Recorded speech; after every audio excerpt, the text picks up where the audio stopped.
The Fairmont Château Laurier in Ottawa was draped in autumn elegance, burgundy and gold everywhere, maple leaves incorporated into centerpieces. My brother Ryan's wedding to Amanda Westbrook was the social event my family had been planning for 2 years. The Westbrooks were old money, the kind with senators and Supreme Court justices at their dinner parties. I stood near the reception hall entrance watching guests find their name cards. Couples laughed together. Families clustered in groups. Everyone had someone except me. Olivia.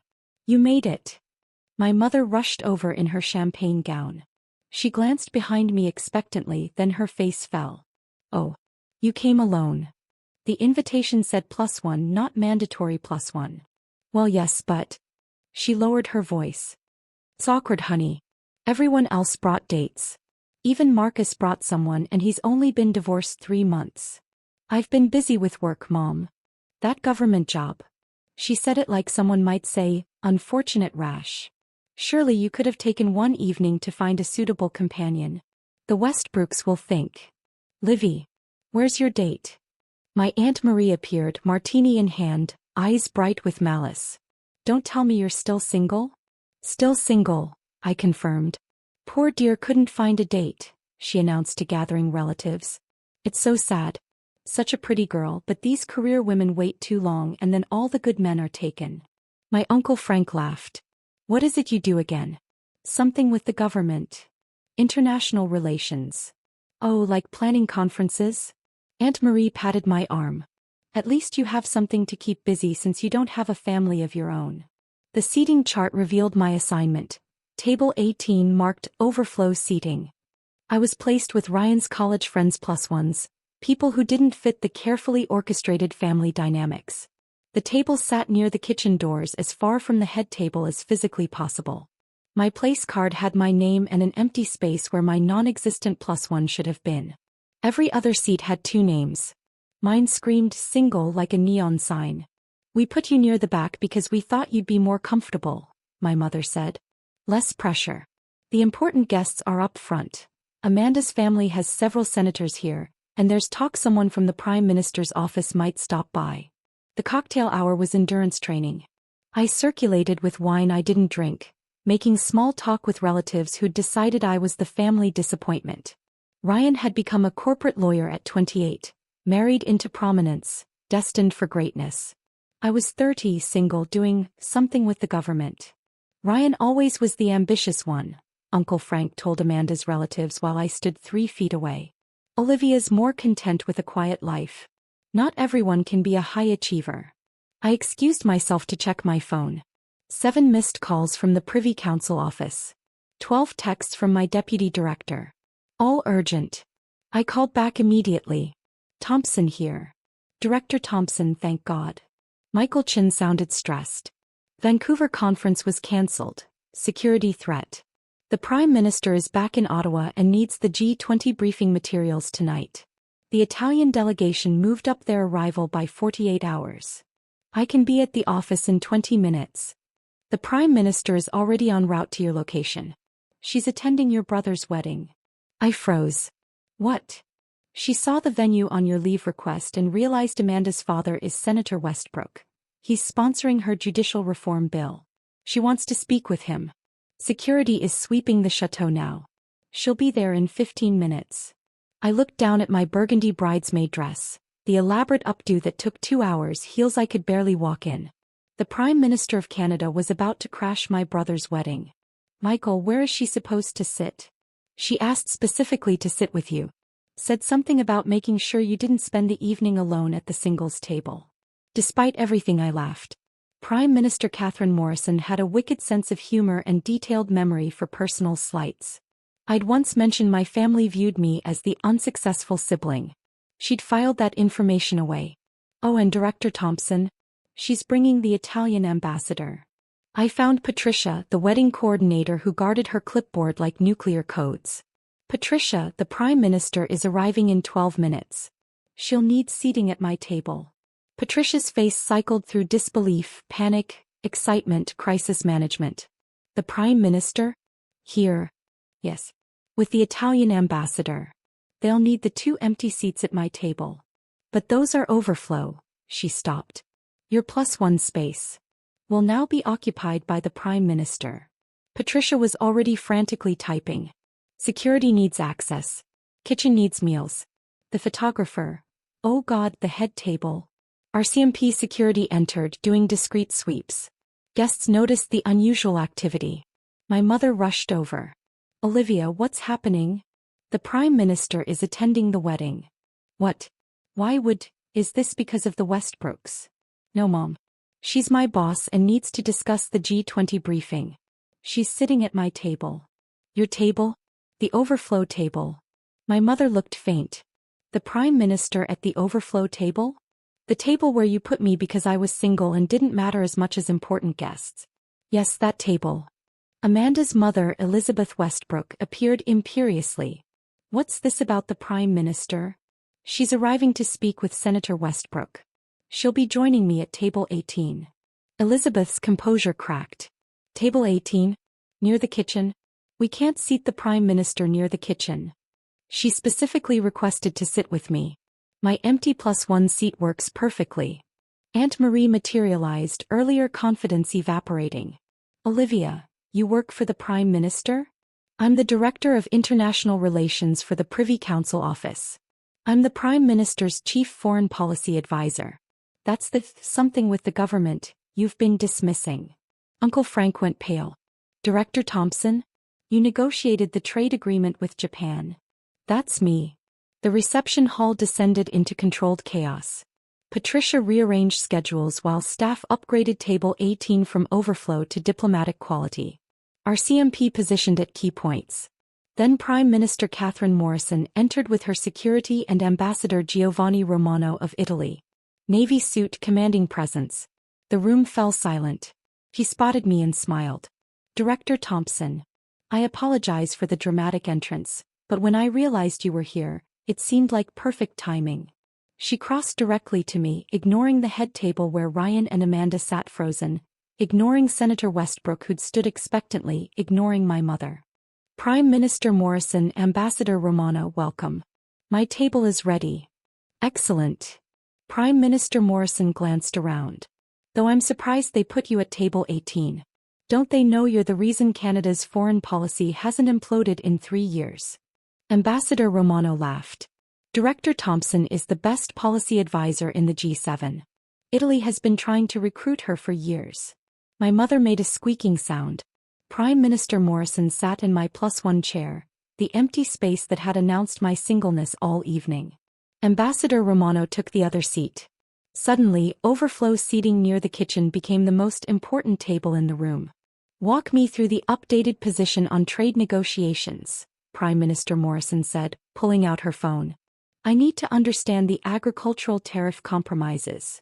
My brother's wedding became an impromptu G20 strategy session. I pulled up briefing documents while Ambassador Romano offered EU insights. Other table 18 guests, college friends +1s, sat stunned, witnessing actual international diplomacy over wedding chicken. From across the room I saw reactions. Ryan looked proud but confused. Amanda appeared shocked.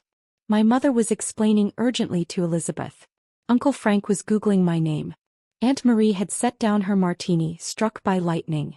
If we accept Italy's olive oil tariff proposal and counter with our dairy export framework, we create balanced compromise, I explained. Brilliant as always, Olivia, Prime Minister Morrison said. She glanced at the hovering photographer. Young man, get photos of this table. Director Thompson's family should have evidence she's slightly more important than they realized. The flash captured the overflow table hosting the Prime Minister and Italian ambassador, with me in my unflattering burgundy dress coordinating international policy. Senator Westbrook approached. Prime Minister Morrison, what an unexpected pleasure. Senator. Congratulations. I understand you're sponsoring the judicial reform bill. Yes, ma'am. I'd be honored to discuss. Excellent. Director Thompson, schedule a meeting next week. We'll discuss properly in my office rather than at his daughter's wedding. The polite dismissal was absolute. Senator Westbrook retreated. Dinner service began. The kitchen somehow produced appropriate meals despite zero notice. Our table received impeccable service while the reception continued around us in a daze. Your family didn't know what you did? Ambassador Romano asked quietly. They knew I worked for the government. They assumed clerical work or planning conferences. The invisible woman syndrome. My daughter faces the same from her husband's family. Prime Minister Morrison finished and stood, preparing to leave for Parliament Hill. But first she addressed the entire hall, voice carrying practiced authority. Ladies and gentlemen, I apologize for interrupting this celebration. I want to thank Ryan and Amanda for their hospitality. She smiled. I also want to recognize Director Olivia Thompson, who many know as family but may not know as one of Canada's most valuable diplomatic assets. The room was silent. Olivia has spent 5 years shaping Canada's foreign policy. She negotiated the landmark trade agreement with Japan. She designed our Arctic sovereignty strategy. She's leading G20 preparation with 17 nations. Last month, the UN asked her to mediate a European dispute. She resolved it in 72 hours. She looked at my mother. When Director Thompson requested leave for her brother's wedding, I specifically checked to ensure no international crises would interrupt. Unfortunately, diplomacy doesn't cooperate. But I'm grateful she's here because there's literally no one else I trust. She turned back.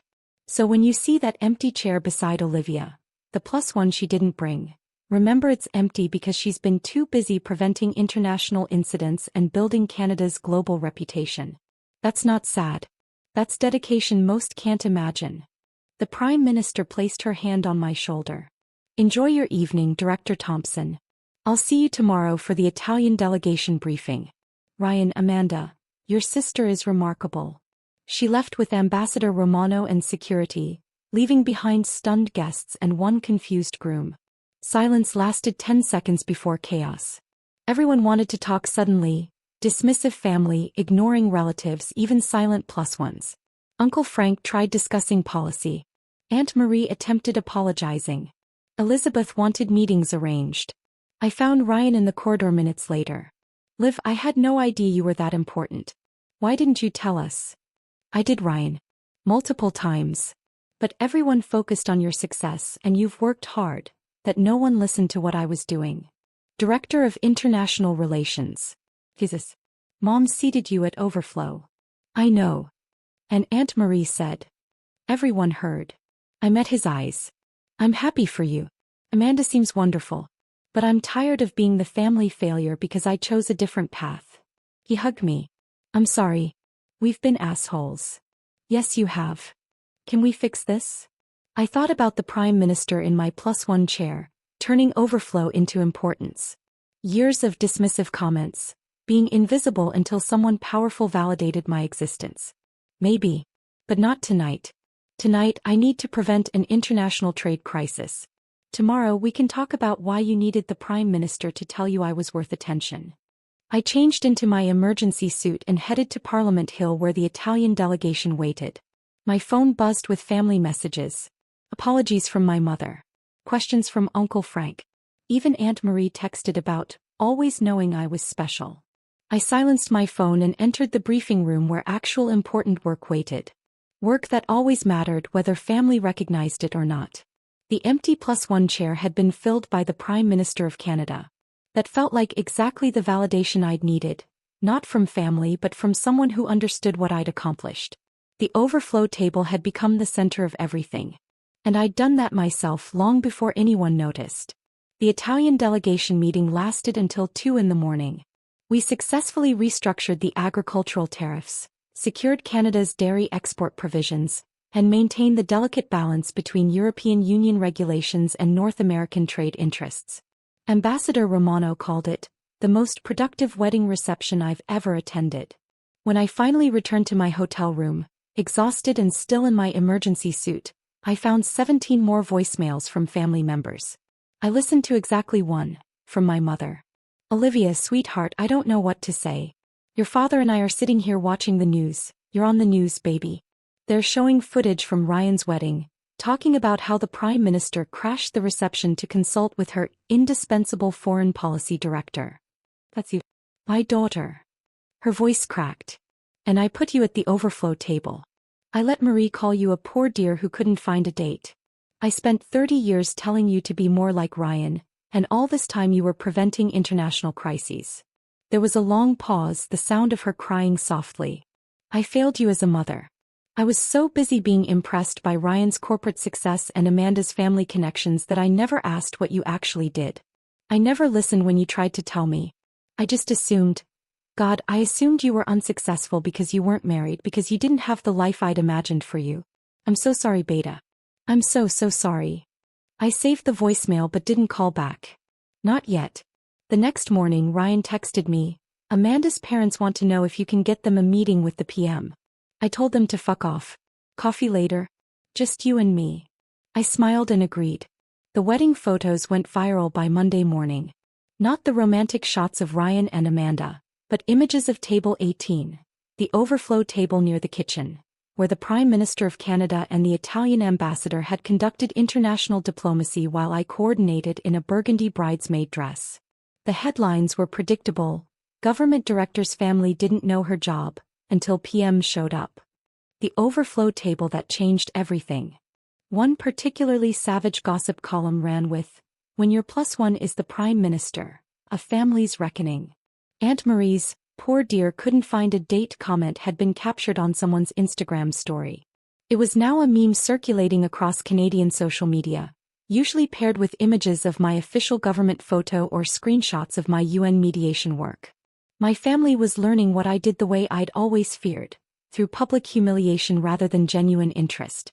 But as I sat in my office later that week reviewing briefing materials for the next G20 session, I realized something important. I hadn't needed them to understand before. I'd built my career, earned respect from world leaders, shaped international policy, all without my family's validation or approval. Their recognition now, prompted only by the Prime Minister's intervention, felt hollow. The empty +1 chair at Ryan's wedding had been filled by exactly the right person. Not a romantic partner to prove my worth to relatives who measured success by marriage. Not a fake date to avoid their pity. But by the Prime Minister of Canada, who needed my expertise to prevent an international incident. That chair had been empty because I'd been too busy doing work that actually mattered to worry about my family's narrow definition of success. And now they knew it too. The overflow table had been their final statement about my value. The Prime Minister's presence there was mine.